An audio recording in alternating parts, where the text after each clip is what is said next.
잠깐만요. 이게 화면 기록됐다고 이게 떠가지고 왜 안 사라지지? 이걸 제가 여러분 지금 녹음하고 화면 있어서 어떻게 그렇습니다. 보여요? 네? 예,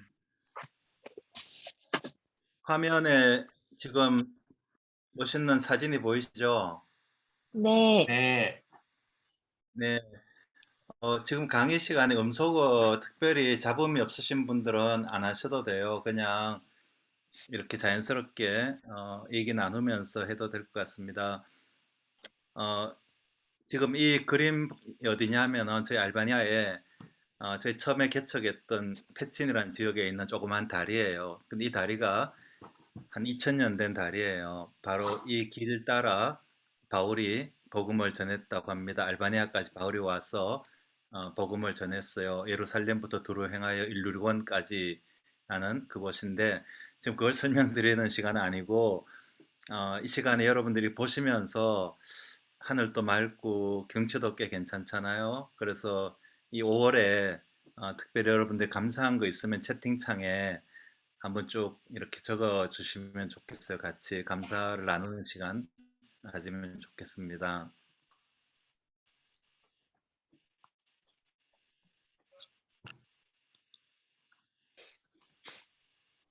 뭐 열심히 한번 쳐보세요.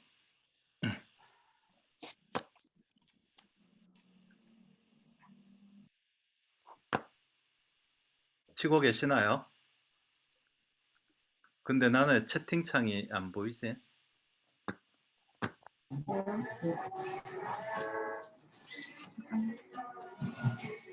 혹시 쓰신 분 있으면 한번 읽어보실래요? 감사 제목?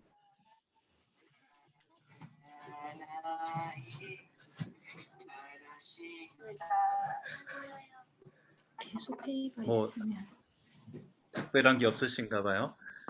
예, 저는 이 알바니아 하늘이 너무 맑아가지고 이 사진은 그렇게 썩 맑진 않은데 최근에 굉장히 이렇게 맑은 하늘, 구름, 솜사탕 같은 구름 있는 사진들 하늘을 볼 때 되게 이렇게 마음이 뭐라 하나 상쾌해진다 할까? 그래서 감사한 그런 마음들이 있어요. 특별히 또 바울이 알바니아까지 와서 복음을 전해서 또 감사하기도 하고요. 자, 오늘 주제는 선교사의 소명인데 우리 신간사님 지금 화면 제대로 보이나요? 선교사의 소명? 네, 잘 보입니다. 예, 예. 저는 이용범 선교사고요. 93년도에 알바니아로 가서 지금까지 선교하고 있습니다. 한 2년 더 있으면 30년이 될 것 같아요. 저희 아내는 신미숙 선교사고 강인이, 정인이, 강민이 이렇게 셋이 있고 아이들은 지금 한국에서 다 이제 성인이 되어가지고 각자 자기 일들 잘하고 있습니다. 소명이란 무엇인가에 대해서 오스키니스가 쓴 소명이라는 책 있잖아요. 옆에 그림이 있는데 콜 여기 보면은 이렇게 정의하고 있어요. 우리 같이 한번 그냥 조금 소리가 안 맞더라도 한번 읽어보십시다. 시작. 하나님이 우리를 우리를 그분께로 그분께로 부르셨기에 부르셨기에 우리의 우리의 존재 존재, 전체, 우리의 행위 전체, 우리의 소유 소유 전체가 전체가 특별한 특별한 신과 헌신과 역동성으로 공성으로 네, 그분의 소원 응답해요. 가운데 된다는 진리이다. 이 줌이 이제 이게 목소리가 잘 안 맞잖아요. 그래도 한번 같이 읽어봤습니다. 읽으시면서 여러분 특별히 좀 이렇게 와닿는 부분이 어떤 게 있으시나요? 우리의 존재 전체, 왜 그러세요? 존재 전체, 하나님의 우리를 인도하셨으므로 우리의 존재 안에 모든 행위나 소유나 헌신과 역동성이 다 들어있다고 생각해요. 존재 자체에. 예, 존재. 예, 그래요. 또 다른 분들은 어떻게 생각하세요? 우리를 그분께로 부르셨기에 네, 그분의 소원에 응답하여 네. 이게 말씀이 들어옵니다. 그게 와닿으셨어요. 네. 그렇구나. 어떤 면에서요? 조금 더 구체적으로 설명해 주실 수 있어요? 부르심 콜링이 네. 있어야지 선교 소명 의식을 갖고 선교의 자리에 간다고 생각을 합니다. 그리고 부르셨는데 그걸 빨리 알아차리고 그분의 소원에 응답하여서 그분을 네. 섬기는 데 투자를 하는 거죠. 오, 맞아요. 아유, 잘 대답해 주셔서 감사합니다. 예. 또 다른 분 누구 조금 내가 생각할 때는 어리다 이렇게 생각하는 분 중에 대답하실 분 계세요?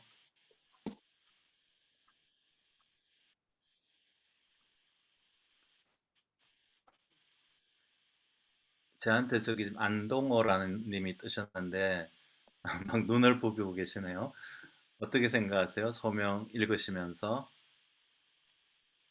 저도 방금 우리 곽현이 곽성선 저와 같은 동감입니다. 아, 그래요? 어유. 예, 하나님께서 우리를 부르실 때는 존재 전체 부르실 때 어느 한 부분만 부르신 거 아니었거든요. 그래서 저도 그걸 동감합니다. 아유, 맞아요. 예, 잘 이렇게 도와주셔서 감사합니다. 이 부분에 대해서 혹시 이의가 있으시거나 뭐 이렇게 생각을 나누실 분 계시나요? 소명의 정의. 꼭 이 오스키니스의 정의가 아니라도 내가 평소에 난 소명은 이런 거다라고 생각했던 부분.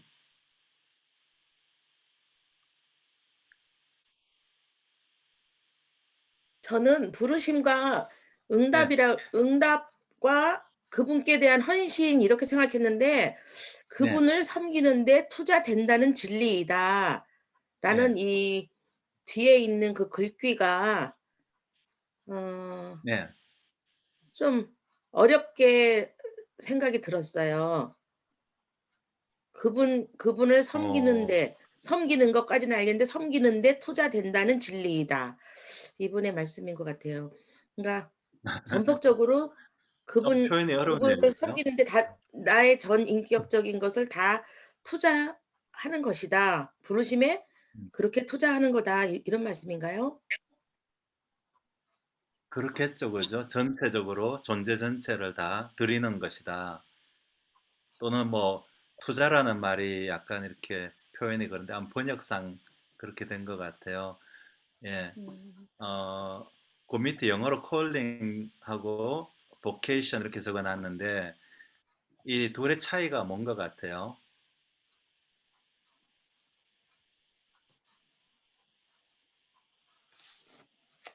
vocation이 무슨 뜻인지는 아시죠? 직업, 그죠? 영어로 occupation이라 하기도 하고 vocation을 하는데 이 calling은 우리가 이 전임 사역자로 꼭 해외 선교사로 이렇게 부르신 건가? 이렇게 생각하실 수 있는데 또 다른 표현은 vocation, 이 라틴어 voca, 옛날에 뭐 voca 3 뭐죠? 3만인가? 뭐 보캐뷸러리 3만 3천인가 뭔가 이런 거 있었잖아요, 책. 그래서 이제 voca라는 게 부르다라는 뜻이거든요. 라틴어에서 부르다. 그래서 직업이 왜 부르심인가? 이 부분을 우리가 같이 한번 좀 생각해 보셨으면 좋겠어요. 여기에 대해서 혹시 나누실 분 계세요?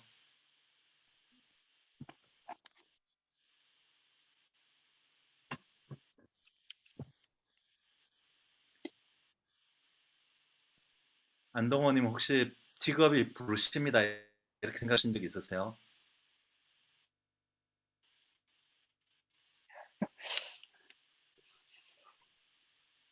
그것까지 아직 생각 안 해봤습니다.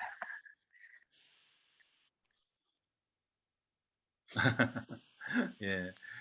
어, 여기 지금 직장 다니시는 분들 계시잖아요. 대부분 다니실 것 같은데, 어, 어떻게 자기 직업이 하나님의 부르심이다 이렇게 생각해 본 적 있으신가요?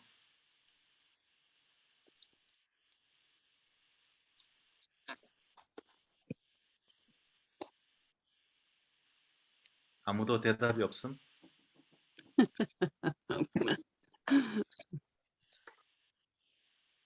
혹시 이런 네, 것 저는 좀 관심, 부르심이었습니다. 네, 누구세요? 저요. 예, 지금 화면에 다 안 나오셔가지고, 그런데, 어, 하면서 저입니다. 네, 저.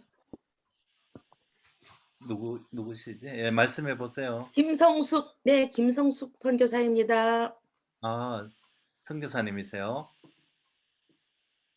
네. 네, 선교 훈련, 네, 국내에서 사역합니다. 네, 아, 그러시구나. 예. 그런 네. 생각 어떻게 하시게 되셨어요? 음, 저희 부부가 자비량 사역을 하고 있었는데요. 네. 어, 선교, 그러니까는 해외로 나가려고 14년 네. 전에 네. 여러 방향으로 많이 생각을 했는데 하나님께서 해외로 내보내지 않으시고 네. 국내에서 사역할 수 있는 길을 계속 열으셔서 어. 국내에서 가정 사역과 상담 사역을 저희 네. 부부가 하고 있어요, 지금까지요. 아, 그러시구나. 네, 그리고 제가 사역지를 달라고 기도했을 때 또 네. 현장을 학교 현장을 주셨고 그곳에서 음. 계속 하나님께서 저에게 길을 계속 여셔 가지고 네. 현재까지 이르렀어요. 제가 네. 음. 네, 제가 지금 상담 사역하면서 공부를 더 이어서 하고 있으며 어 주님 저에게 하프타임에 제3의 당신 네. 앞에 그 드려야 될 음 그런 삶을 위해서 인도해 달라고 기도했을 때 그 선교지를 학교로 저에게 느닷없이 네. 학교로 밀어 넣으셨고 그래서 그것이 콜링인 것을 어. 알고 뭐 어. 미얀마든 파키스탄이든 뭐 네. 키르기즈스탄이든 어디든 미국이든 아프리카든 간에 제가 그 마음을 먹었어요. 미국을 동서횡단을 하면서 또 네. 필리핀을 가면서 또 네. 그 산지족들 이야기 들으면서 음. 언어만 다른 거지 미국 시골이나 한국 시골이나 필리핀 시골이나 한국 시골이나 다 똑같다. 언어만 다르지. 그러면 굳이 나가야만 선교냐. 주님께서 주신 그 자리에서 쉬지 음. 말고 비전을 품고 하나님 음. 앞에 기도해서 바로 사역에 그냥 이어서 연장으로 간다. 이런 마음을 갖고 제가 어 어. 하고 있습니다. 네. 감사합니다. 잘 설명해 주셨어요. 뭐 네. 오늘 강의는 대충 이쯤에서 마무리해도 될 것 같습니다. 너무너무 감사하고요. 예. 이제 그다음 한번 보십시다. 그러면 이 선교에 있어서 이제 우리가 방금 잘 설명해 주셨는데 꼭 선교라는 게 필리핀이나 미국이나 알바니아나 이렇게 해외에 가야만 선교가 선교는 선교이다라는 것은 아니라고 이제 우리가 조금 폭을 넓히셨는데 이미 이런 개념은 많이 확산되어 있기 때문에 여기 계신 분들은 대부분 다 공감하시죠, 그죠? 예. 그래서 그런 그런 줄로 믿고 왜 필요한가? 첫 번째는 정체성 때문입니다. 정체성. 우리 어떤 분이 로마서 1장 1절 한번 읽어 주실래요?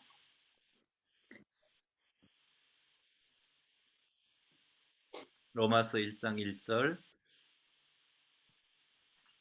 예수 제가 그리스도의 종 읽을까요? 바울은 사도로 부르심을 받아 하나님의 복음을 위하여 택정함을 입었으니. 네. 이 바울은 서신마다 대부분 보면 이렇게 시작하고 있죠. 조금 표현의 차이는 있지만 내가 누구인가라는 부분에 대해서 예수 그리스도의 종이라고 사도 보내심을 받은 자라고 부르심을 받은 자라고 그렇게 분명하게 설명하고 있습니다. 우리가 어디서 사역하든지 간에 그것이 국내든 해외든 간에 하나님께서 나를 부르셨다라는 이 확신이 중요하다고 생각되고요. 그래서 저는 이렇게 생각해 봅니다. 나는 누구인가라는 본질적인 질문은 누가 나를 부르셨는가를 알 때 가능해진다. 부르심 그 자체가 은혜이며 은혜가 나의 존재를 가능케 한다라고 생각해 봤습니다. 이 로마서에서도 그렇고 그 은혜로 인하여 택정함을 입었나니 그래서 우리가 내가 누구인지를 진짜 알려고 할 때는 이 은혜에 대한 체험이 있어야 그것이 가능해지지 않는가라고 생각해 봅니다. 이 부분에 대해서 찬성하시거나 반대하시거나 다른 의견이 있으신 분 좀 생각을 나눠 주실래요?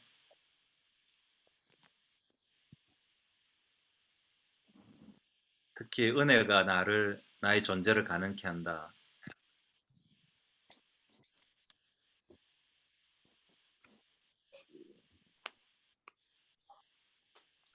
우리 곽선 교사님 이 부분은 어떻게 네. 생각하세요?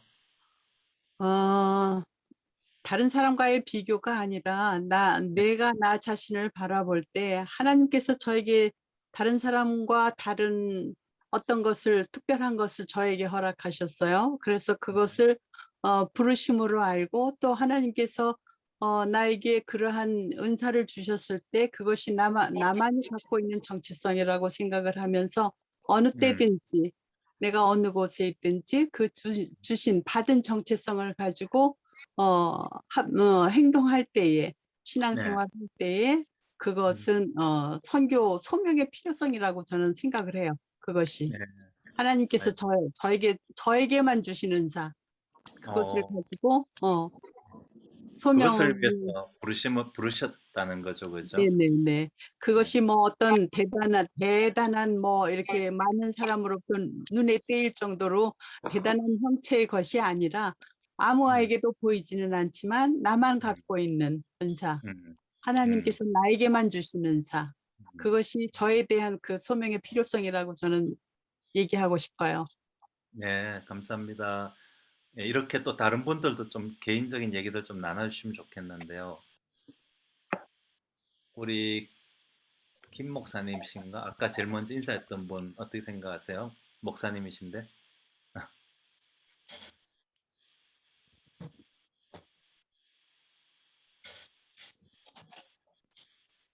네, 말씀이 없으시네. 예, 그래요. 어, 저는 이렇게 생각해봐요. 제 개인 고백이고 체험인데, 소명은 선교사로서 정체성의 혼란을 겪을 때 다시 나를 든든하게 확인시켜주는 배의 닷과 같다. 그런 체험을 했어요.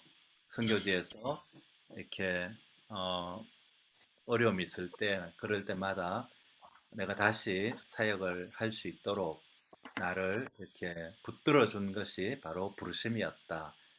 하나님께서 나를 부르셔서 이곳에 보내셨다라는 그 확신이 있을 때 그 어려움들을 소위 아이덴티티 크라이시스라고 하잖아요. 그 정체성의 위기가 왔을 때도 이 부르심에 대한 확신이 있을 때 그것을 극복할 수 있다라는 것입니다.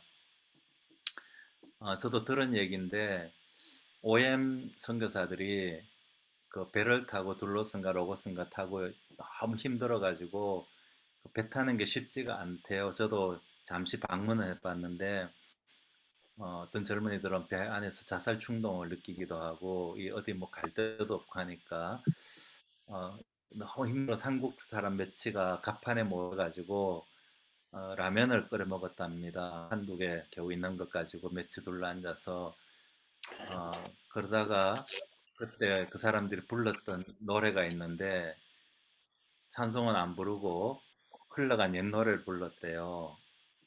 무슨 노래 불렀는지 혹시 맞출 수 있을까요?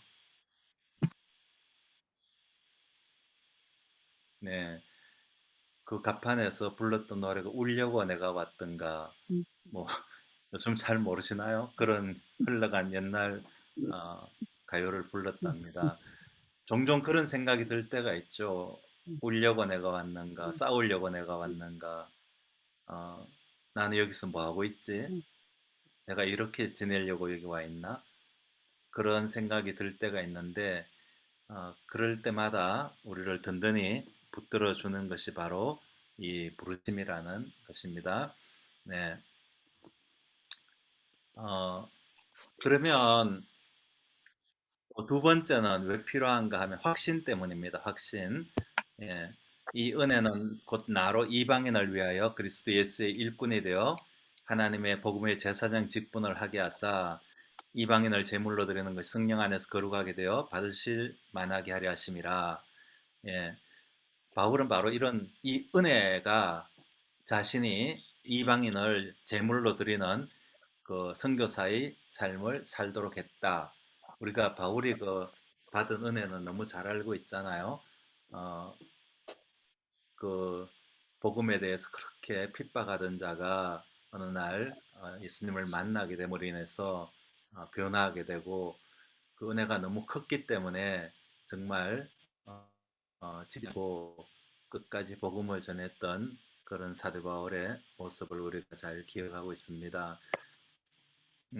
여기 한 가지 생각해 볼 수 있는 것은 선교사의 삶에 있어서 고생을 대하는 자세 이렇게 적어봤는데 선교지가 꼭 외국이 아니더라도 국내 사역하든지 최근에 제가 들은 얘기는 대구의 성서공단에 가면은 무슬림들이 많이 와 있대요. 근데 거기 어떤 목사님이 그들을 대상으로 사역하시는데 선교지에 있다가 오신 분인데 선교지보다가 대구가 더 어렵다고 그렇게 표현하시더라고요. 그래서 이 대구도 만만치 않은 선교지고 또 이 알바니아도 만만치 않은 선교지고 근데 이런 데 있을 때 어떤 어려움들이 야기될 수 있을 것 같아요? 혹시 경험하신 분 또는 이런 게 있을 것 같은데 이런 거 혹시 좀 나눠주실 수 있어요?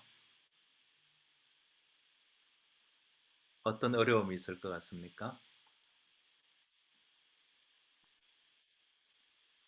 우선은 언어가 통하지 않으니까 소통에 대한 어려움이 가장 클 것 같고 그것은 이제 시간이 지나가면 자연히 소멸될 수도 있는 부분이기는 하지만 그 자기가 살던 그 본국에서의 삶 속에서 익혀진 그 문화를 그 선교지에 가서 그들과 함께 되어지는 것이 참 어려운 상황이라고 생각이 들어요. 아무리 내가 노력을 하고 했다 해도 그들의 땅에서 태어나서 자란 사람들과 같이 삶을 섞여서 산다는 거가 좀처럼 쉽지 않은 그러한 삶이라고 생각되거든요. 아무리 나는 노력을 하고 뭐 기도하면서 그 선교지에서 삶을 극복하려고 하지만 그런 네, 부분들에서 부딪힘이 있으리라고 생각합니다. 맞아요. 이렇게 소통이 안 되는 건 정말 힘들잖아요. 네. 근데 이렇게 또 말이라는 거는 힘들기도 하지만 배워보면 참 재미도 있더라고요. 재미도 있고 쉽진 네. 않아요. 쉽진 않은데 언어 소통이 안 되는 것이 어려움일 수 있다. 그죠? 또 어떤 어려움이 있을 것 같아요?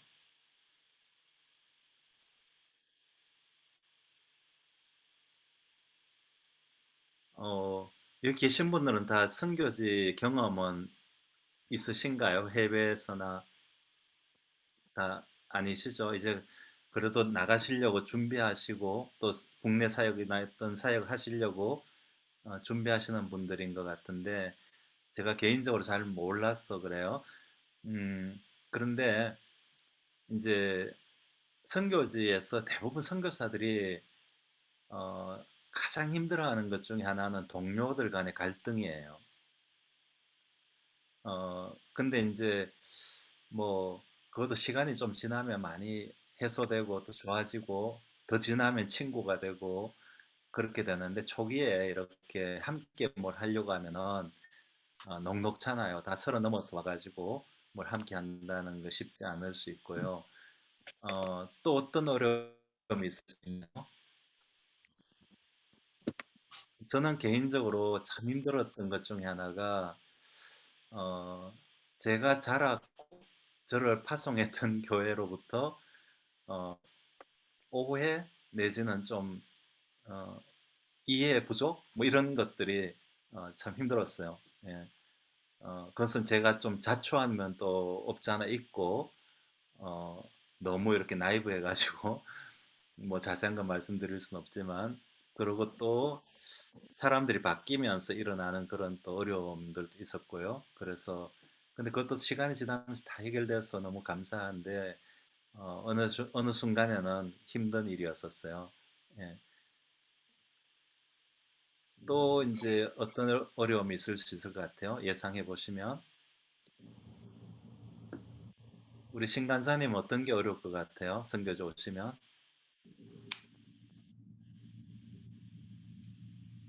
선교사님들이 복음을 전하러 갔지만 그 현지인의 네. 입장에서 본다 그러면은 외국인이지 않습니까? 예, 그러니까 그렇죠. 오히려 현지인들이 외국인을 좀 돌봐줘야 된다 라는 그런 관점으로 선교사님들을 이렇게 좀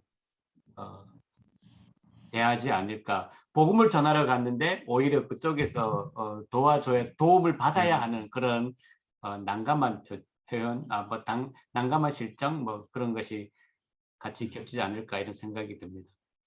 맞아요. 뭐 경상도 말로 하면 알라 취급할 때 있죠. 알라 취급 이렇게 애 취급하고 네가 뭘 아냐 뭐 이런 어, 그런 이제 대우를 받을 때도 있죠. 뭐 또 좋게 보면 그거는 긍정적인 면도 있어요. 현지인들이 보호해주는 음, 측면도 있으니까요. 예. 그래요. 여러 가지 어려움들이 있을 수 있고 특히 진짜 힘든 거는 이 코로나 상황 이런 게 힘들죠. 저는 이 기간을 알바니아에서 이제 한 명 생겼다 했을 때 안식 원로 한국 갔다가 다시 돌아오니까 알바니아 다 지나가고 마스크도 안 끼고 그래서 크게 알바니아에서 경험을 못했어요. 근데 여기 있는 선생님들 보니까 되게 힘들었을 것 같아요. 막 락다운 되고 마음대로 다니지도 못하고 어, 그런 것도 어려움일 수도 있고, 특별히 배우자가 아프거나 자녀들이 아프거나 이런 뭐 감기 정도는 괜찮지만 좀 심각한 질병이 있을 때 많이 힘들 수 있죠. 예. 왜 제가 이런 얘기를 장황하게 하냐면은 그런 어려움들도 나름 그 어려움 중에서도 나름 극복할 수 있는 힘이 될 수 있는 게 바로 부르심이다라는 거죠. 그래서 이 부르심이 만병통치약은 아니지만 모든 것을 다 부르심으로 다 이렇게 막 덮어버릴 수는 없지만 그래도 우리가 그런 어려움을 이렇게 견뎌낼 수 있다 할까, 나갈 수 있다 할까, 그런 힘이 되는 것이 또 부르심이다 이런 생각이 있습니다. 네. 그 다음에 선교사 우리 간사님 오늘 쉬지 않고 그냥 제가 조금 빨리 끝내도록 그렇게 해볼게요. 네, 그냥 있습니다. 네. 소명과 사명의 관계인데 소명은 부르심이고 사명은 보내심이다. 좀 다르죠, 그죠? 연결은 돼 있지만 소명이란 부를 소자에 목숨 명자 써서 소명이고 그래서 부름받은 목숨이다. 예, 우리는 부름받은 목숨이다 이런 뜻이고요. 사명이란 심부름 사자의 목숨명, 그 심부름하는 목숨이다 이런 뜻이라고 크리스찬 리뷰라는 잡지에서 기록하고 있더라고요. 소명과 사명은 불가분의 관계이다. 부르심의 목적이 사명이다 이렇게 정리해 봤습니다. 우리가 종종 기도할 때나 보면 설교할 때나 이게 막 어, 혼란스럽게 쓰여지는 경우들이 있는 것 같아요. 하나님 저에게 소명을 주셔서 감사합니다. 사명을 주셔서 감사합니다. 뭐 이런 식으로. 근데 그게 뭐 사실 연결돼 있기 때문에 크게 다를 건 아닐 수 있지만 조금 엄밀히 따져보면은 부르심의 목적이 사명이 아닌가 그런 생각해 봅니다. 예. 그리고 바울의 고백처럼 나는 내가 달려갈 길과 주 예수께 받은 내게 주신 사명, 곧 하나님의 은혜의 복음을 증가하는 사명을 다 완성하기 위해서라면 내 생명을 조금 더 귀한 것으로 여기지 않습니다. 이렇게 기록하고 있습니다. 사명. 그 다음에 또 표대를 향하여 그리스도 예수 안에서 하나님이 위에서 부르신 부름의 상을 위하여 쫓아가노라. 그래서 이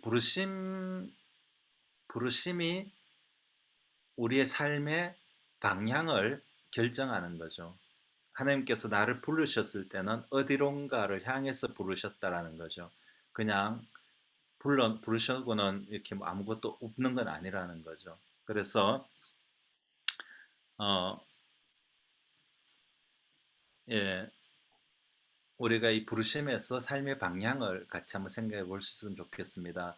아마 여기 계신 분들은 이미 다 청소년기 뭐 다 지나시고 이제 성인이 되신 분들이시고 또 장년이신 분들이신데 나의 삶의 방향은 무엇인가 또 남은 삶의 방향은 어떻게 가야 될 것인가 이 부분들이 다 부르심과 연결되어 있다는 것입니다. 네. 그 다음에 어,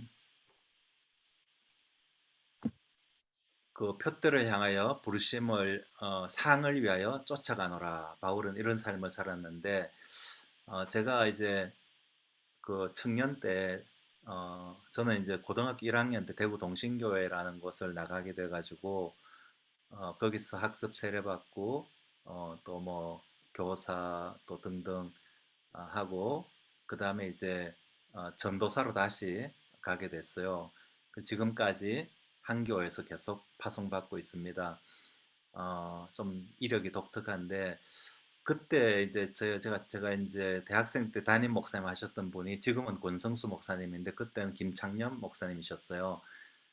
그분이 종종 이런 예화를 드셨어요. 초등학교 다닐 때 그때 국민학교라 했죠. 선생님이 이렇게 부르신데 창념아 그렇게 여러 반에 그때 수십 명 있는 애들 중에 유독 본인의 이름을 부르신대요. 그래서 네 하고 쫓아가면은 선생님이 교무실에 가서 칠판 지우개 갖고 오너라 그렇게 얘기하셨을 때 그 심부름 하러 가는데 발걸음이 날아갈 것 같고 너무너무 기쁘고 그러셨대요. 이해가 되시죠? 예. 하나님께서 우리를 부르셨을 때 누구야 이렇게 부르셨을 때 알바니아로 코트파레 그러는데 무의미하게 그렇게 부르시지 않으셨다는 거예요. 분명히 어떤 미션을 가지고 우리를 부르셨다는 거예요. 근데 문제는 어디 있나요? 우리가 그 부르심의 이유, 왜 나를 부르셨는가에 대한 것을 잘 물어보지 않고 아까 얘기했듯이 존재 전체를 우리가 들여서 거기에 반응하지 않는 경우들이 있지 않는가. 그래서 오늘 우리가 한 가지 확신해야 될 것은 하나님이 나를 부르셨을 때는 분명히 미션을 갖고 부르셨다. 그래서 그 미션이 주어진 사람을 영어로 뭐라 그래요? 미셔너리. 그죠? 어려운 거 없죠, 미셔너리. 이 미셔너리가 something 스페셜이 아니고 그리스도인으로서 그 미션을 받은 사람은 다 미셔너리라는 거예요. 예. 그래서 여러분들이 여러분 정체성을 오늘 다시 한번 확인하셨으면 좋겠어요. 예. 우리 한번 조용히 외쳐볼까요? 나는 선교사이다. 시작. 나는 선교사이다. 예. 확신이 있으십니까? 나는 선교사다. 시작. 나는 나는 선교사다. 예. 아멘. 그래요. 이 정체성을 좀 새롭게 하셔야 돼요. 내가 아까 어떤 분이 잘 말씀해 주셨는데, 나 한국에서 지금 상담하고 학교에 있는데, 내 진짜 선교사 맞아? 근데 그분은 너무나 확신 있게 하나님께 나를 이곳에 보내셨다라고 하셨잖아요. 예. 이렇게 사시는 분들과 긴가민가하게 사는 분들은 뭔가 좀 삶의 에너지라든지 차이가 있겠죠, 그죠? 그래서 우리가 내가 있는 현장이 어디인가가 중요하고, 그리고 또 어, 하나님께서 나를 이곳으로 부르셨다라는 것, 그것이 중요하다는 것입니다. 어, 강의 중에 준비했던 내용은 아닌데 잠깐 떠오른 생각이 저희 대학부 때 성경 공부했던 책자가 하나 있는데 책 제목이 Why am I here at this campus? 이런 책이 있었어요. 내가 왜 이 캠퍼스에 있지? 그런 건데 우리가 이런 질문을 가정주부시면 가정에서 물어보시면 좋겠고 회사 다니시면 회사에서 물어보시면 좋을 것 같아요. 직장에서든지 어디서든지 간에 나는 왜 여기 있을까? 나를 왜 이곳으로 부르셨을까? 예, 그런 질문들이 우리에게 좀 있으면 좋겠어요. 자,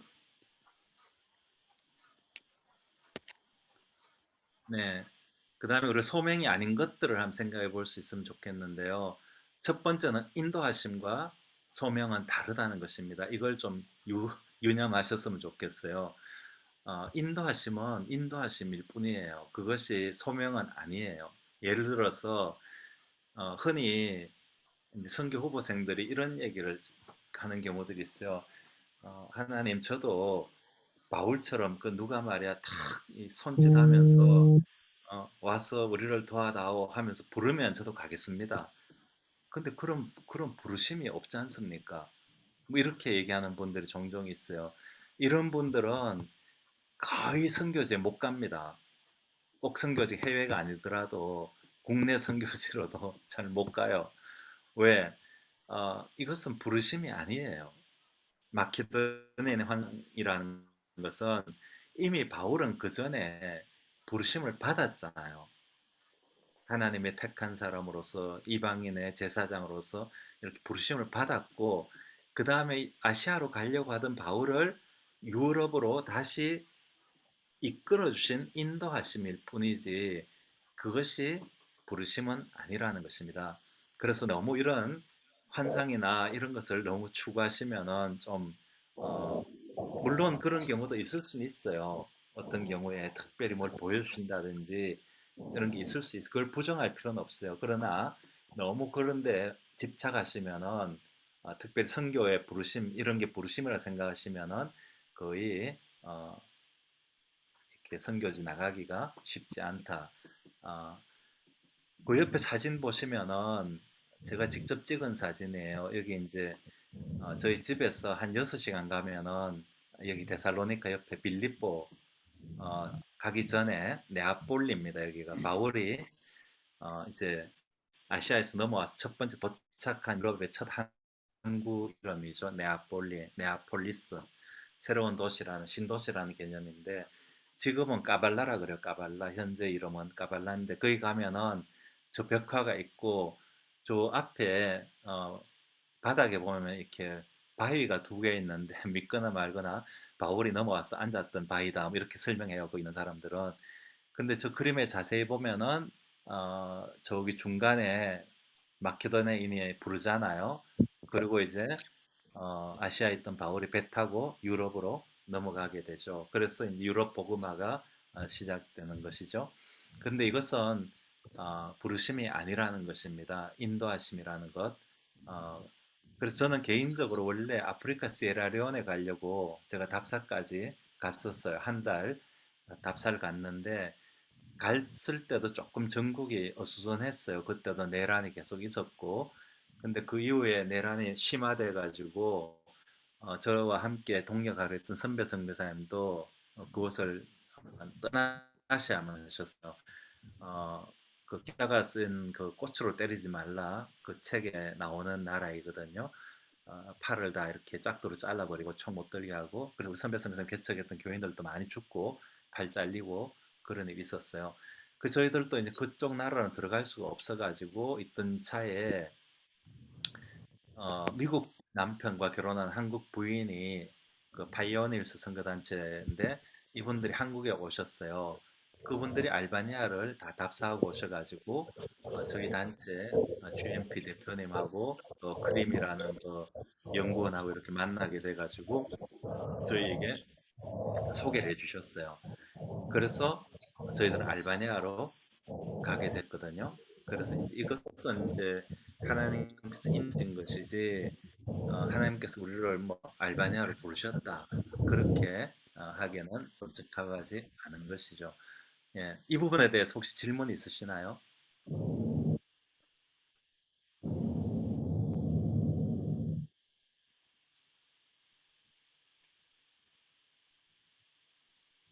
다 이렇게 잘 알고 계셨나 봐요. 네, 혹시 질문 있으세요? 근데 화면에 저 질문 조금 있는데요. 오래되니까 사람들이 안 뜨네. 네네. 그 선교사님이 그 네, 하나님의 질문하세요. 알바니아 들리시나요? 들려요. 알바니아로 인도하셨다라고 네네네. 확신을 가졌을 때 그때가 네. 그 이제 기도를 하면서 이제 하나님한테 여쭤보셨을 거 아니에요. 근데 확신이 네. 드셨을 때 그 상황과 아, 마음이 어떠셨는지 궁금해. 아이고, 예, 좋은 질문 감사합니다. 어, 뭐 단순히 이제 하루 이렇게 기도한다 해서 탁 확신이 들고 이런 건 아니겠죠. 꾸준히 기도하면서 인도함을 받았는데 우선은 이제 그 데이터에 보면 그분이 써준 레포트에 보면은 알바니아는 아무것도 없는 나라처럼 써놓으셨어요.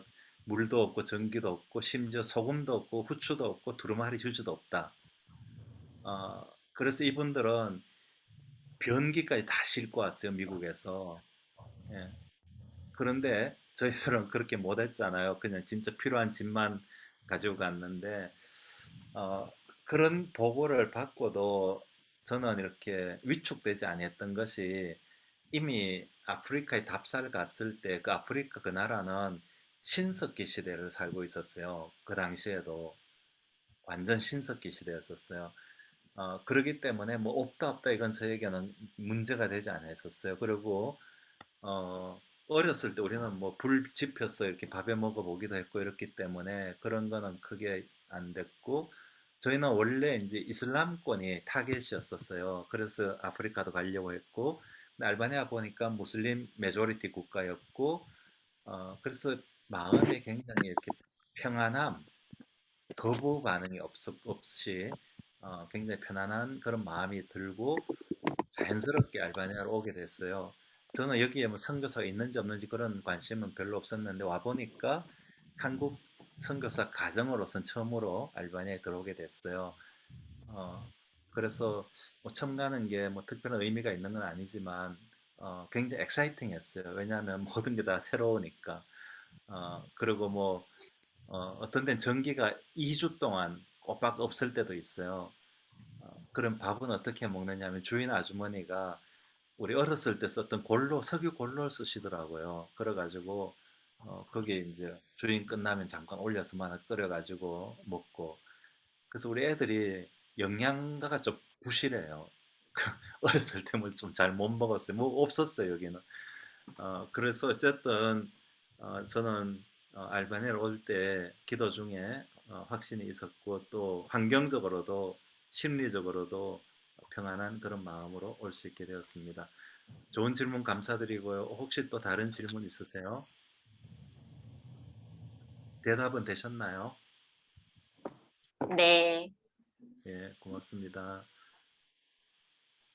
또 딴 분 혹시 질문 있으세요? 이 부분에 동의하세요? 아니면 그건 아니잖아요. 이런 생각?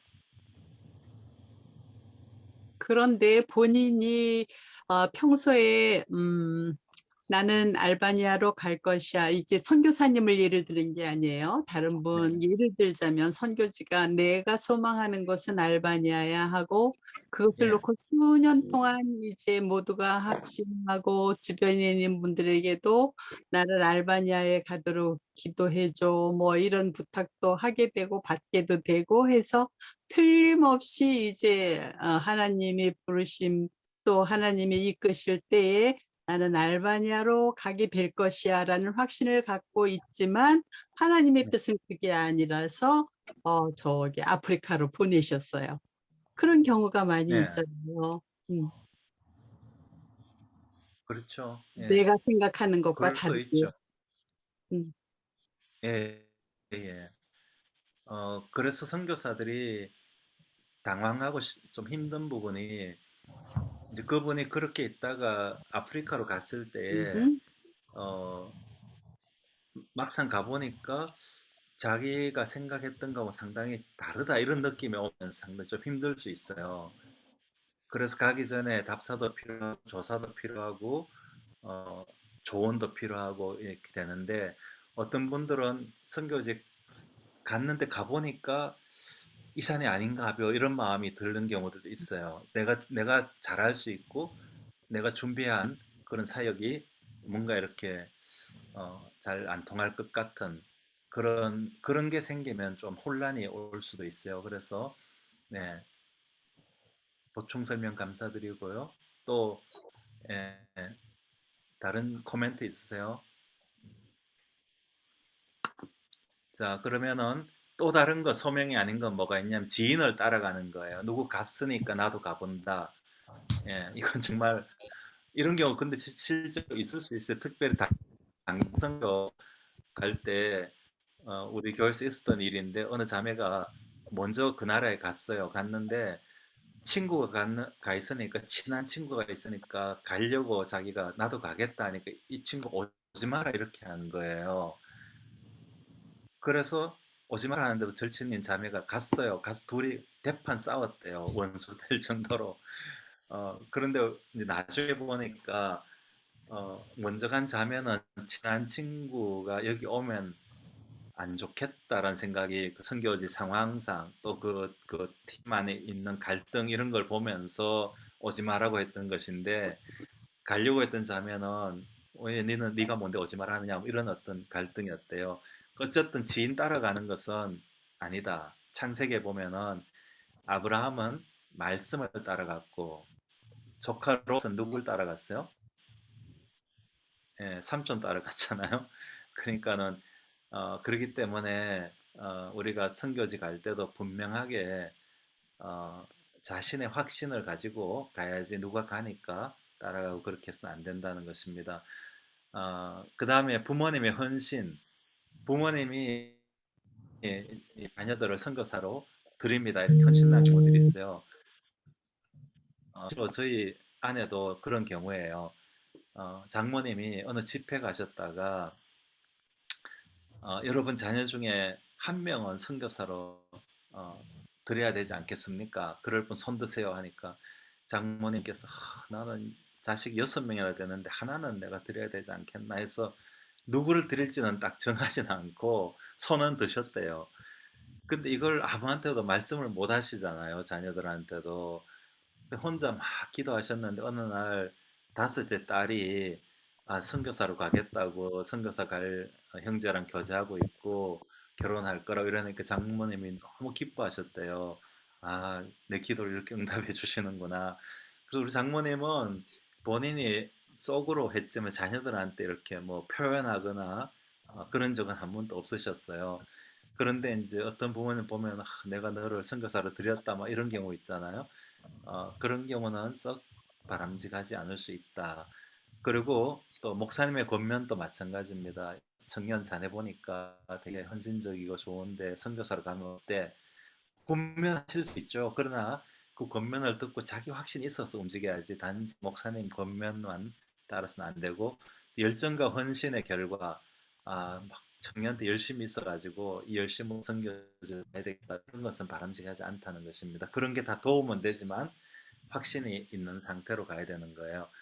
어, 이거 조금 뭐 개인적인 여담인데 제가 어, 대학교 4학년 때 이제 진로 문제를 두고 기도원에 가서 기도하던 중에 신학교를 가기로 이렇게 나름 확신을 갖고 와서 친구한테 얘기를 했어요. 나는 선교사가 돼야 되겠는데 지금 다 보니까 선교사님 다 목사님이더라. 그러니까 나도 신학교를 가야 되겠다. 저는 목사 되려고 신학교 가지는 않았어요. 선교사 되려고 신학교를 갔는데 그랬더니 이 친구가 그래? 그럼 나도 신학교 가야 되겠다 이러는 거예요.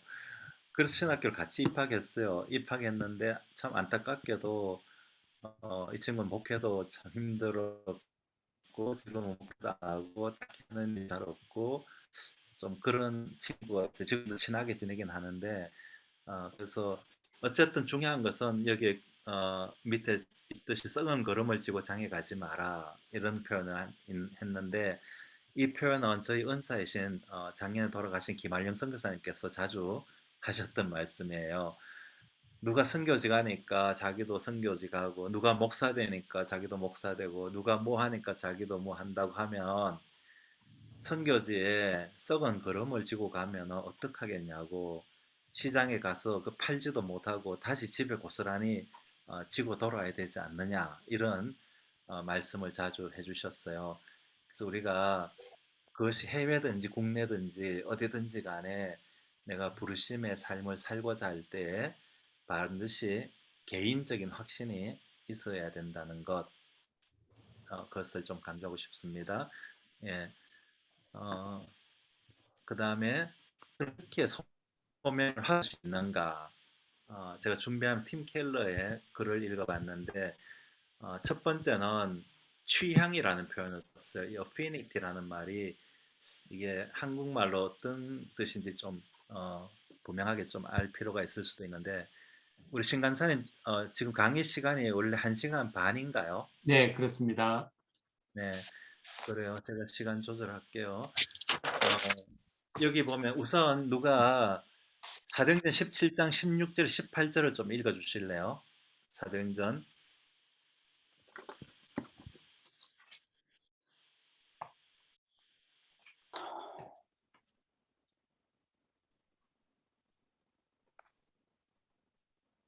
바울이 네, 아덴에서 그들을 기다리다가 그 성에 우상이 가득한 것을 보고 마음에 격분하여 회당에서는 유대인과 경건한 사람들과 또 장터에서는 날마다 만나는 사람들과 변론하니.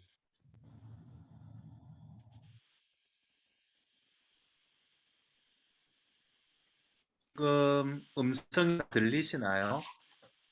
네, 이 알바니아가 인터넷이 좀 상황이 썩 좋지는 않아요. 지금까지 혹시 문제 되신 적 있나요? 아니요. 아니, 괜찮았습니다. 괜찮아요? 예, 네네. 여기 보면 바울이 아테네에 갔어요. 근데 거기서 뭘 봤죠? 우상이 우상이 가득한 걸 봤어요. 우선 이게 중요해요. 무엇을 보는가? 예, 보는가. 그래서 우리가 텔레비를 보거나 신문을 보거나 할 때 무엇이 내 눈을 이끄는가? 취향이라는 게 저는 아마 이런 부분 같아요. 어, 나를 향한 이 사람들의 요구, 세상의 요구가 무엇인가? 바울은 그 우상이 가득 찬 거를 봤어요. 봤을 때 바울이 거기에 어떻게 반응했습니까? 마음에 격분하여. 격분했다 그래. 격분. 예. 이것은 어떤 감정적인 격분은 아니겠죠, 그죠? 영적인 격분이죠. 그래서 그 가득한 우상을 보고 바울이 격분했다고 했습니다. 저도 아테네 한 몇 번 가봤는데 정말 우상들이 많죠. 신들의 도시죠. 예. 그래서 그런 모습을 보고 바울은 보고 격분하고 에서 그치지 않고 그 다음에 했는 게 뭐예요?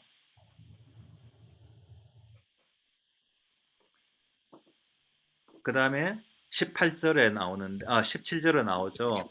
장터에서나 날마다 만나는 사람들과 뭐 했어요? 결론은 변론하면서 어떤 에피크로스 스토아 철학자들도 바울과 쟁론할세 이 말쟁이가 무슨 말을 하고자 하느냐 하고 어떤 사람은 이르되 이방 신들을 전하는 사람인가 보다 하니 이는 바울이 뭐예요? 예수의 부활을 전하기 때문이다. 그래서 보고 격분하고 부활을 전했어요. 예. 나를 격분케 하는 게 뭔가? 내 눈에 많이 보이는 것이 무엇인가? 이것이 우리가 소명을 확인할 수 있는 방법 중에 하나라는 것입니다. make sense 되십니까? 동의가 되십니까? 어떤 거 보면은 막 이렇게 분노가 일어나는 경우들이 있죠. 예. 예를 들어서 뭐 청소년들이 어뷰즈 당한 거라든지 가정에서 폭력을 당하는 거라든지 뭐 또는 지금 가자지구나 이런 데 막 그런 전쟁이라든지 뭐 여러 가지 상황들을 볼 때 또 저는 아프리카 갔을 때 무슬림 여성들이 정말 인간 대접 못 받고 사는 그런 모습들이 참 분노스럽더라고요. 남자들은 그늘에서 탱자탱자 놀고 여자분들이 온갖 힘든 일 다 해요. 예. 그래서 제가 농담 반 진담 반 한국에서 예수 믿는 여성분들은 감사해야 될 게 너무 많습니다. 이런 얘기를 해요. 그래서 정말 그런 모습 볼 때 저들에게 복음이 필요하다. 예. 어떤 것이 여러분 마음을 움직이는 그런 부분들이 있을 수 있지 않습니까? 예. 그것이 첫 번째 있어야 된다는 것이고 그 다음에 능력, 어빌리티가 있어야 되는데 이것은 나의 장점이 무엇이며 나의 약점은 무엇인가 그것을 잘 좀 파악해 보실 필요가 있다는 것입니다. 특별히 약점도 그게 나쁜 건 아니에요. 그걸 다시 강점으로 전환시킬 수 있으니까. 근데 하나님께서 나에게 주신 아까 우리 곽성교사님 얘기하셨죠. 큰 건 아닐지 모르지만 특별히 나에게 주신 어떤 달란트, 은사가 있다 이렇게 말씀하셨잖아요. 그러니까 각자에게 하나님 주신 것이 있다는 거예요. 예. 이 제가 그 파송받은 교회 우리 여기도 지금 청년들이 몇 명 있는 것 같은데 청년부가 뭐 1000명이 넘고 뭐 그래요. 근데 저는 그런 모습 보면 어떤 데좀 살짝 열받칠 때가 있어요. 이 1000명 넘는 청년들이 왜 다 여기 있지? 좀 그런 생각이 들 때가 있어요. 근데 이제 그런 젊은 친구들 보고 야 알바니아 와서 좀 복음 전하면 어때? 그런 선생님 저는 할 줄 아는 게 없고요. 뭐 그래요. 근데 어떤 자매가 한 명이 알바니아 왔는데 선교회에서 안 보내려고 했어요. 왜냐면 얘는 할 줄 아는 게 없다고. 예. 그랬는데 제가 그냥 보내라 그랬어요. 어, 그 자매가 왔는데 그 뭐죠? 실업계 고등학교 나와가지고 컴퓨터를 잘해요. 그래서 부인들한테 컴퓨터 교실을 열어가지고 컴퓨터를 가르쳤는데 한 아줌마가 컴퓨터 켜고 끄고도 못했던 분이 컴퓨터를 배워가지고 페이스북을 하고 페이스북에다 자기가 만든 이 술을 잘 나와요. 그 애들 옷도 만들고 양말, 모자 뭐 이런 거 해가지고 그걸 올려가지고 팔아요. 그러니까 이분이 뭐 팔고 안 팔고 게 중요한 게 아니라 자기가 컴퓨터를 할 줄 안다는 게 얼마나 이 자존감을 높였는지 몰라요. 막 남편한테 엄청 박해받고 사는 아줌마인데 여러분 그 자매가 얼마나 큰일 했습니까? 그죠? 예. 그리고 또 한글 학교에 가가지고 국어 우리말 애들한테 국어 가르쳐 줬어요. 할 수 있어요, 없어요? 예. 그래서 저는 이런 얘기를 해요. 좀 표현이 거시기 한데 구더기도 구르는 재주가 있다는데 우리에게 하나님 주신 은사가 어찌 없으랴. 뭔가 다 안에 우리 안에 잠재된 가능성과 이미 표현된 가능성들이 다 있다는 거죠. 그래서 나의 강점에 한번 집중해 보면 좋겠다 이런 생각이 들고 그 다음에 기회인데 이건 뭐냐면 공동체에서 나를 필요로 하는 부분이 무엇인가 여기서 이제 개인주의에 빠지면 안 된다는 거예요. 이 공동체의 부르심이 참 중요해요. 공동체. 근데 어느 청년이 어, 공동체 청년에 있다가 갑자기 그 알바니아 선교사로 가려고 했어요. 했을 때 모든 청년들이 깜놀 이렇게 하면 안 돼요. 그죠?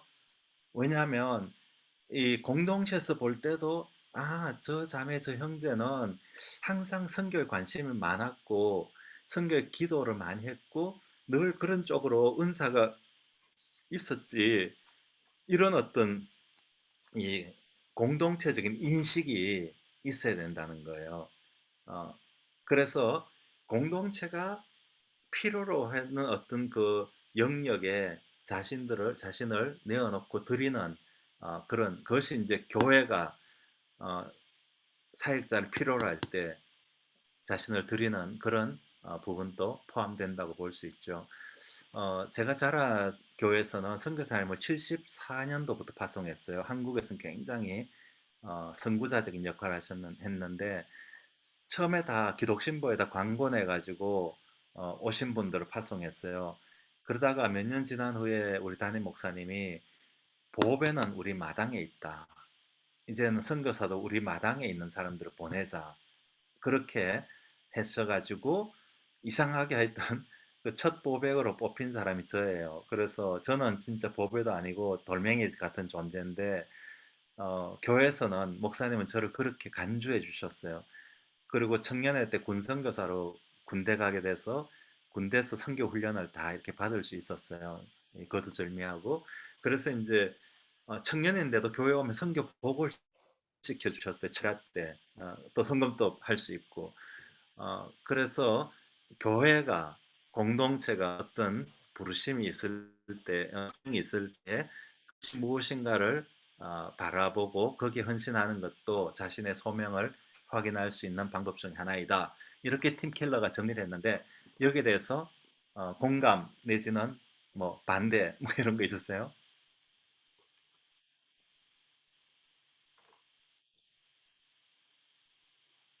네, 무조건 뭐 빨리 끝내라 뭐 이런 거 아니죠? 공감이나 반대라기보다도 이제 저 네, 같은 경우를 생각을 해보면 네. 때때로 그 지속적으로 어떤 공동체에서 하고 있는 일이 지루할 때도 있고 하기 싫을 순간순간 '아유 나 이제 이거 그만했으면 좋겠어.' 하는 때가 있거든요. 그런데 네. 그럴 때에 지금 이 말씀이 네. 저한테 '그만두면 안 된다.'라는 확신을 주셨어요. 주셨어요? 공동체에서 필요로 할 때에 어? 네. 개인주의에 빠지지 말고 필요로 할 때에 헌신해야 된다라는 확신을 다시금 다짐합니다. 아이고 감사합니다. 공동체에서 예. 필요로 하는 거예요. 내가 필요로 하는 게 아니라 공동체에서 그쵸. 필요로 하는 것은 꼭 필요하기 때문에 부름을 받고 그 일을 해야 된다라고 생각을 해요. 네. 그래서 이거를 그룹 가이던스라 그래요. 그룹 가이던스. 그러니까 어떤 집단 지성처럼 이 한 사람의 사역자가 나올 때에 그 공동체에서 이렇게 자연스럽게 한국은 그걸 막 신학교 가야 되고 뭐 안수 받아야 되고 뭐 이런 절차들이 너무 복잡한데 요즘 외국에서는 그 교회에서 이렇게 바라볼 때, 아, 저 사람 선교사의 그 부르심이 있고 자신이 확신하고 그러면 교회가 그냥 선교사를 보내요. 그 뭐 신학교 이런 거 관계없이. 예. 그리고 심지어 목사 안수도 주고 또 이렇게 사역할 수 있도록 해요. 그래서 이건 뭐 제도적인 차이이긴 한데 어쨌든 우리가 공동체가 이렇게 그룹으로 집단 지성처럼 그룹으로 이렇게 인도하심이 있다는 것. 그래서 아까 말씀드렸듯이 내가 선교사로 가려고 할 때는 공동체가 최소한 아 맞아 저 친구는 선교사로 갈 친구야 이런 정도 확신이 있어야지 대부분 다 뭐지? 이렇게 되면 좀 곤란하다는 거예요. 그래서 평소에 공동체에서 선교에 관심 있는 분들은 기도회도 만들고 기도도 하고 좀 이렇게 자신을 어필할 필요도 있다는 것이죠. 예, 그 다음에 이게 좀 중요한데 거의 마지막입니다. 선교의 소명의 선행 조건이라는 게 있는데 첫 번째는 열린 마음입니다. 열린 마음. 누가 17장 11절을 한번 읽어 보실래요? 제가 읽을게요. 베레아에 있는 사람들은 데살로니가 있는 사람보다 더 너그러워서 간절한 마음으로 말씀을 받고 이것이 그런가 그러한가 하여 날마다 성경을 상고함으로 예, 저도 데살로니카도 가봤고 베레아도 가봤는데 어, 베레아 사람들이 좀 친절하긴 하더라고요. 어쨌든 근데 성경에 대해서 굉장히 열려 있었다는 거죠. 말씀에 대해서 그런가 하여서 더 이렇게 깊이 생각하는 그런 사람들이었다고 하죠. 어쨌든 우리가 이 열린 마음이 중요하다는 것입니다. 어, 종종 이런 얘기들을 해요. 어, 하나님의 인도하심이 뭔지 몰라서 못하겠어요. 이런 얘기를 하는데 어떤 책에 보니까 그 교회 스테인드 글래스 이렇게 유리창에 아름다운 그림이 있잖아요. 그 그림을 만끽하고 누리려면은 어떻게 해야 되나요? 밖에서 그게 보이나요? 아니죠, 그죠? 그 안으로 유럽에 보면 그런 교회들 참 많은데 안에 들어가면은 저번에 어느 교회 갔더니 그 샤갈이 만든 그림이래요. 근데 너무 멋있게 이렇게 스테인드 글래스가 있죠. 그런 것은 들어가야 누릴 수 있지 밖에서는 그냥 칙칙해요. 뭐 보이지도 않아요. 예. 그래서 우리가 인도하심이라는 것도 그것을 확신하려고 하면 어떻게 해야 된다고요? 들어가야 돼. 어디로? 하나님의 그 순종하는 마음으로 우리를 드리고 들어갈 때에 아, 바로 이것이 뜻이었구나라고 확신할 수 있게 되지. 계속 그 바깥에서 가지고 보여주세요, 보여주세요. 그렇게 해서는 안 된다는 거죠. 바울도 마게도네 환상을 통해서 어, 이렇게 인도하심을 받았을 때에 바울은 신속히 기쁜 마음으로 건너가니까 하나님께서 그곳에 루디아도 준비해 놓으시고 간수장도 준비해 놓으시고 이렇게 다 열어주셨던 거죠. 그래서 우리에게 필요한 것은 이런 열린 마음이 있어야 되고 왜 하나님 나를 안 부르시냐고 자꾸 그렇게만 생각하지 마시고 내가 지금 열린 마음으로 기다리고 있는가 이 부분을 한번 생각해보고 그 다음에 경청하는 귀 사무엘상에 있듯이 들을 수 있는 귀가 우리에게 있어야 되는 거예요. 주님 말씀하여 주십시오. 주의 종입니다. 이런 주의 종이 듣겠나이다 라는 이 애티튜드가 우리에게 있어야 되고요. 그 다음에 중요한 것은 바쁜 손입니다. 하나님께서는 부지런한 사람들 다 부르셨어요. 빈둥빈둥 놀고 있는 사람 부른 적 어디 혹시 보셨어요? 성경에서? 예, 그렇지 않습니다. 다 바쁘게 막 뭐죠? 그물 씻고 있는 사람, 고기 잡고 있는 사람, 세관에서 열심히 세금 계산하고 있는 사람, 자기 일에 몰두하고 있는 사람을 부르셨어요. 이 제자훈련에서도 중요한 거 하나잖아요. 뭔가 열심히 하는 사람 불러야 돼요. 예. 그래서 우리도 우리 일에 열심히 집중하는 것이 중요해요. 그 교회 일이든 또 직장 일이든 뭐든지 열심히 이렇게 하는 그런 모습이 우리에게 필요하다는 것이고요.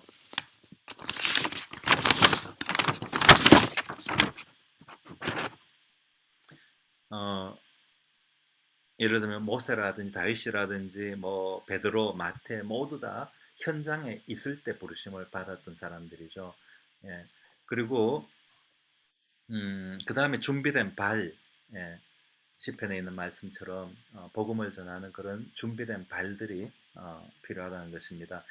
언제든지 그 옛날에 경건주의 운동 때 있었던 그런 선교 운동들 보면은 나에게 신발 한 켤레만 있으면 저는 선교지로 가겠습니다 라고 고백한 그런 분들이 있었죠.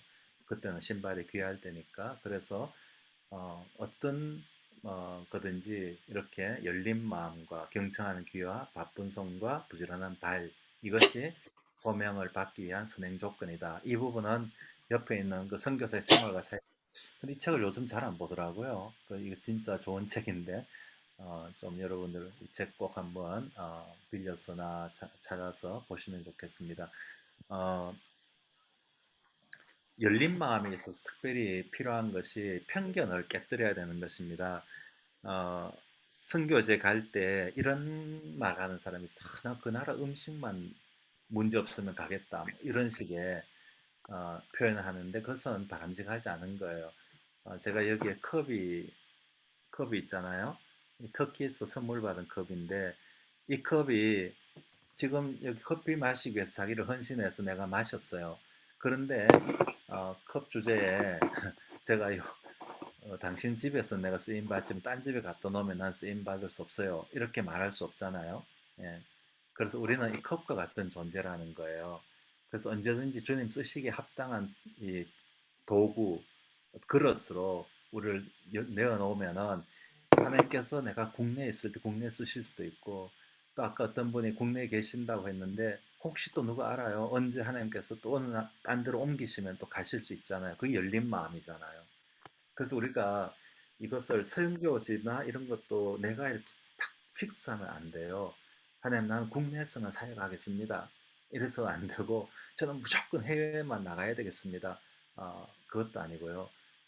제가 아는 정말 이렇게 좋아하는 후배 제자가 있는데 선교지 온다 하면서 계속 못 오고 한국서 열심히 사역 잘하고 있는 그런 집사님이 계세요.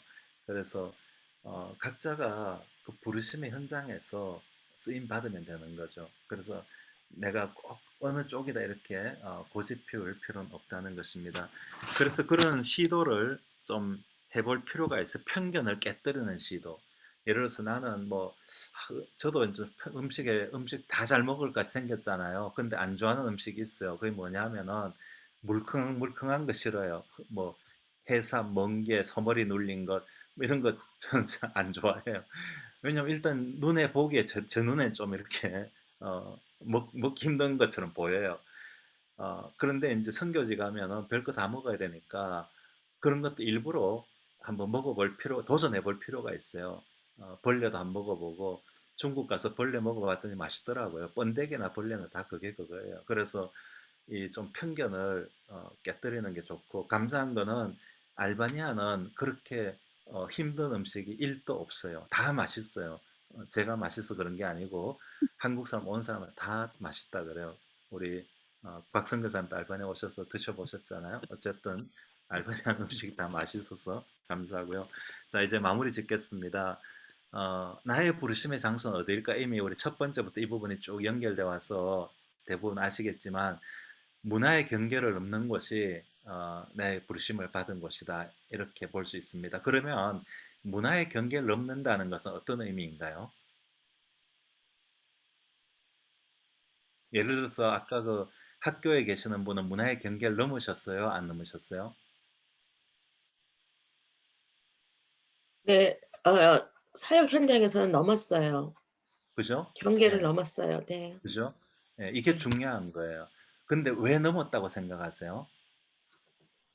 부르심에 응해야 되니까 예, 그 일단 교장 선생님 그러니까 관리자들의 교육 철학에 맞춰야 되고 네, 또 학생들만이 아닌 저는 부르심을 받은 게 확신이 있었기 때문에 학생, 학부모, 교사, 교장 선생님, 교감 선생님, 그 관리자들, 부장단들 네, 또한 급식실에 있는 뭐 영양사, 조리사 하다못해 상담실이 있는 걸 알고 온 동네 이웃 주민들이 뛰어들어올 때도 있어요, 공황장애라고 하면서.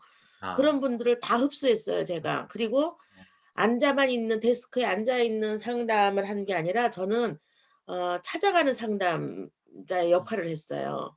네네, 그리고 아이 컨택하면서 전교생을 다 돌아다니면서 음, 어 그냥 통째로 그냥 제가 네, 뛰어다니면서 음, 그 하루하루를 다 점검하고 음, 어 기도하면서 출근할 때 1 시간 걸려서 출근하면서도 '아 내가 산지족들은 뭐 산속에도 들어가니까 나는 지금 간다.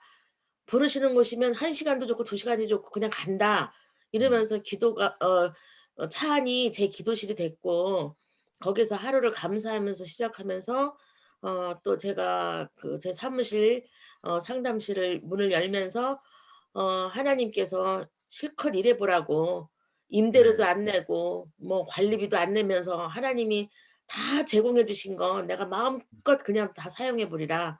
감사하다. 뭐 이렇게 꿈을 꾸면서 사역을 한 네. 거죠, 제가 10년 이상을. 아유, 너무너무 귀한 그 말씀해서 감사하고요. 여기서 중요한 것은 이제 우리가 한국인이 한국 학교에 가면 아무런 문화의 차이가 없을 거라고 착각할 수 있는데 많이 경험하셨죠, 그죠? 한국 그 학교의 문화라는 게 얼마나 다르다는 거, 또 청소년들의 문화라는 게 얼마나 다르다는 것. 그래서 이게 문화의 경계를 넘어서 가는 게 선교예요. 그것이 꼭 해외의 어떤 저 알바니아나 아프리카 사람의 그 문화만 가야 문화에 넘는 게 아니고, 예, 그 얘기를 좀 더 강조하고 싶었었어요. 그러면 우리의 땅 끝은 어딜까요? 뭐 우스갯소리로 돌아가면 결국 자기 있는 곳에 오니까 거기 땅 끝이라고 이렇게 얘기도 하는데, 저번에 어떤 목사님 설교를 들어보니까 벼랑 끝에 서 있는 사람들이 땅 끝이 아닌가. 그들에게 조그마한 이렇게 음. 어, 한 평의 땅이라도 설 수 있는 자리를 만들어 주는 것이 선교가 아닌가 이런 얘기를 하셔서 제가 굉장히 공감했었어요. 지금 이 땅에 한국 안에라도 벼랑 끝에 서 있는 사람들 얼마나 많이 있습니까? 경제적으로는 물론이고요. 또 예를 들어서 동성애자들 같은 사람들 우리가 그들을 막 뭐 이렇게 찬성하고 뭐 이럴 필요는 없지만 그들 나름대로 얼마나 벼랑 끝에 서 있나요? 그리고 또 미혼모 자매들 예, 얼마나 벼랑 끝에 서 있습니까? 그런 사람들에게도 복음이 필요하다는 거죠. 근데 타문화권이에요. 그런 쪽은 타문화권. 예. 우리가 이성애자들이 볼 땐 동성애자들은 완전 다른 문화를 갖고 있어요. 예. 선교사로 들어가야 되는 거예요. 그 사람들한테.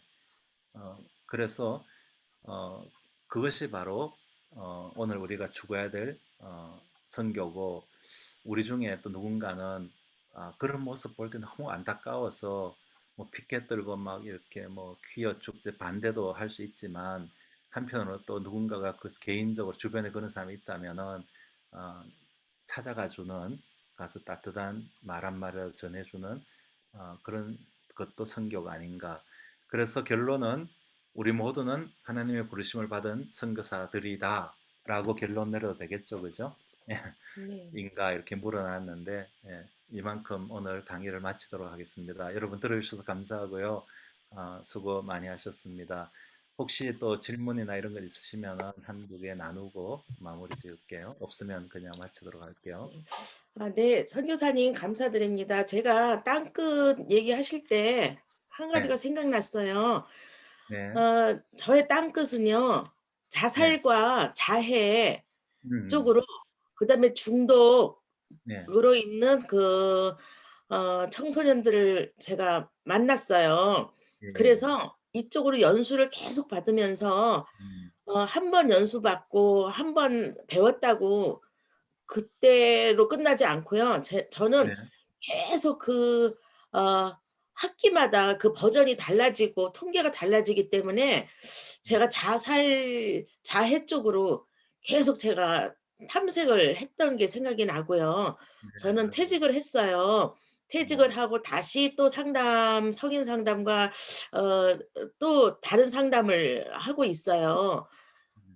그 땅끝이 생각해 보니깐 그쪽이었던 것 같아요. 소외된 네. 자들. 네. 맞아요. 네. 그런 모습을 보시고 아까 그 바울이처럼 아덴에서 우상을 보고 격분하고 거기에 반응하는 이것이 오늘 우리 부르심의 키워드라는 거죠. 그래서 정말 좋은 본을 보여주셔서 너무 감사합니다. 예. 참고로 저는 코칭 배우고 있는데 코칭도 언젠가 한번 또 배워보시면 더 좋지 않을까 하는 생각이 드네요. 예. 또 다른 분 혹시 나누실 분 계세요? 너무 오늘 귀한 얘기 해주셔서 감사드리고요. 김 선생님. 저도 질문이 있는데요. 네네. 혹시 선교사님들 중에 알바니아에 90년도부터 계속 계셨잖아요, 선교사님은. 근데 그 기간 동안에 그러니까 적응을 못 하셨다가 다시 돌아오시거나 이렇게 하신 선교사님들을 주변에서 봤나요? 보셨나요? 뭐가 많지는 않은데요. 이제 뭐 적응이 안 돼서는 아니고 이제 다른 이유로 떠나간 분들은 꽤 뭐 몇 분 계셔요. 한국에 가 계시거나 딴 지역으로 가신 분 계시나 하여튼 뭐 좀 계시긴 한데 떠났다가 다시 온 분도 계시긴 해요. 그 이제 건강 문제였었어요. 그 케이스는. 그래서 어, 그 사모님이 이제 평소에는 괜찮은데 뭐 하자 그러면 아프다 그래요. 그래서 이 사람이 꾀병불이나 그런 생각이 들었는데 나중에 보니까 이게 사이코소마틱이라 그러잖아요. 몸과 마음이 같이 아픈 거예요. 그래서 어떤 스트레스를 받으면은 그것이 몸을 아프게 하더라고요. 지금은 다 회복돼가 너무 건강하게 잘 지내시는데 그것 때문에 한 1년인가 2년인가 이렇게 철수했어요. 아예 이제 선교지로 철수했다가 건강과 심리적으로 회복되셔가지고 다시 오셔서 지금은 너무 건강하게 잘 지내고 계세요. 예. 그러면 선교사가 이렇게 그러니까 좀 힘들 때 뒤로 빠졌다가 다시 선교지로 돌아가는 게 사실은 뭐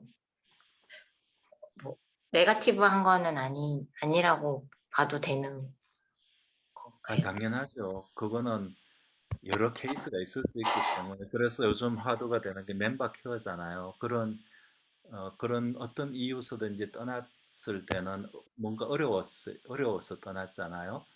그런 분들이 잘 회복돼 가지고 다시 필드에 오면요. 그 에너지가 훨씬 이렇게 커져요. 그 상처 있는 것이 문제가 될 수는 없어요. 상처는 치유돼서 이 배터리 에너지 만들려고 있는 거가 제가 볼 때는요. 그래서 우리 안에 상처도 있고 힘든 것도 있지만 이것이 성령의 능력으로 말씀으로 치유가 되면은 남을 도울 수 있는 섬길 수 있는 큰 에너지가 될 수 있기 때문에 그거는 뭐 부정적인 그런 건 절대 아니라고 생각해요. 네, 감사합니다. 네.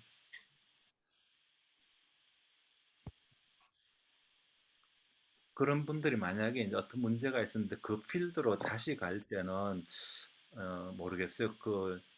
이제 뭐 제가 아는 분 중에는 참 필드에는 큰 어려움을 겪었는데 다 회복되시고 나서 이제 딴 필드로 간 분도 계셔요. 그래서 어떤 경우는 이제 윤리적인 문제 이런 거는 다 이미 그쪽에서 다 막 퍼져버리면 사실 다시 들어가기가 쉽지 않을 수 있잖아요. 그런 거는 조금 케이스가 다른 것 같은데 그 아팠거나 뭐 어, 심지어 예를 들어서 뭐 부부간 사이가 안 좋았거나 뭐 이런 부분들은 회복되고는 다시 들어가는 거는 괜찮다고 생각해요. 네. 네, 감사합니다. 네. 네, 간사님 그러면 마무리할게요. 네네네. 네, 감사합니다. 수고 많이 네, 하셨습니다. 우리 저기 강의해 주신 그 선교사님께 박수로 감사의 표 하겠습니다. 감사합니다. 고맙습니다, 선교사님.